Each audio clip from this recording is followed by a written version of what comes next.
18 বলে বিধ্বংসী half century কেকেআরের তরুণ তুর্কির। 50 ওভারের ম্যাচ 5 ওভার 3 বলেই জিতল মুম্বাই।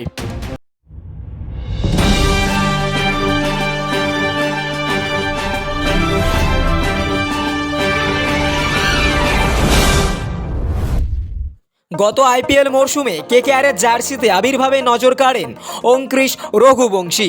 যদিও কমিশনের স্বার্থে সব ম্যাচে মাঠে নামার সুযোগ পাননি তিনি। মুম্বাইয়ের তরুণ তুর্কির জন্যই নীতিশ রানার প্রয়োজনীয়তা নেই বলেই মনে হয়েছে নাইট রাইডার্স শিবিরের। সেই কারণেই এবছর রিটেন করতে না পারলেও নিলাম থেকে রঘুবংশীকে দলে ফেরায় কলকাতা। কেকেআর যে তাকে পুনরায় দলে নিয়ে ভুল করেনি সেটা বুঝিয়ে দিলেন অঙ্কুশ। অরুণাচল প্রদেশের বিরুদ্ধে বিজয় হাজারে ট্রফির ম্যাচে বিধ্বংসী মেজাজে হাফ সেঞ্চুরি করেন তিনি, যার ফলে 50 ওভারের ম্যাচ মাত্র 5 ওভার 3 বলে জিতে যায় মুম্বাই। বৃহস্পতিবার আহমেদাবাদে বিজয় হাজারে ট্রফি সি গ্রুপের ম্যাচে সম্মুখ সফরে নামে মুম্বাই ও অরুণাচল প্রদেশ। গুজরাট কলেজ গ্রাউন্ডে টস জিতে শুরুতে ফিল্ডিং করার সিদ্ধান্ত নেয় মুম্বাই। দুর্বল দলের বিরুদ্ধে এই ম্যাচে মাঠে নামেননি শ্রেয়স আইয়ার, তাঁর পরিবর্তে মুম্বাইকে নেতৃত্ব দেন শার্দুল ঠাকুর। অরুণাচল প্রদেশ 32 ওভার 2 বলে মাত্র 73 রানে অল আউট হয়ে যায়। 10 নম্বরে ব্যাট করতে নেমে ইয়াবনিয়া দলের হয়ে সবথেকে বেশি রান 17 রান সংগ্রহ করেন।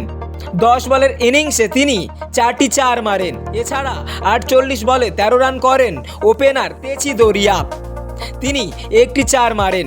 অরুণাচলের বাকিরা কেউ 2 অঙ্কের রানে পৌঁছাতে পারেননি।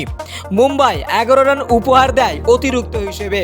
মুম্বাইয়ের হয়ে 3 ওভারে 8 রান খরচ করে 2টি উইকেট নেন শার্দুল ঠাকুর।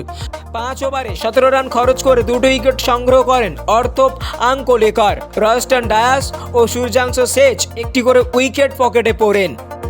পাল্টা ব্যাট করতে নেমে মুম্বাই মাত্র 5 ওভার 3 বলে 1 উইকেটের বিনিময়ে 77 রান তুলে ম্যাচ জিতে যায়। 267 বল বাকি থাকতে 9 উইকেটে ম্যাচ জেতে তারা। ওপেন করতে নেমে অঙ্কুশ রঘুবংশী মাত্র 18 বলে ব্যক্তিগত হাফ সেঞ্চুরি পূর্ণ করেন। তিনি 9টি 4 ও একটি ছক্কার সাহায্যে 18 বলে 50 রান অপরাজিত থাকেন। 18 বলে 50 রানে অপরাজিত থাকেন। 11 বলে 15 রান করেন আয়ুষ মাত্রে, তিনি 3টি 4 মারেন। একটি বাউন্ডারির সাহায্যে 4 বলে 7 রান করে নট আউট থাকেন হার্দিক তামোরে।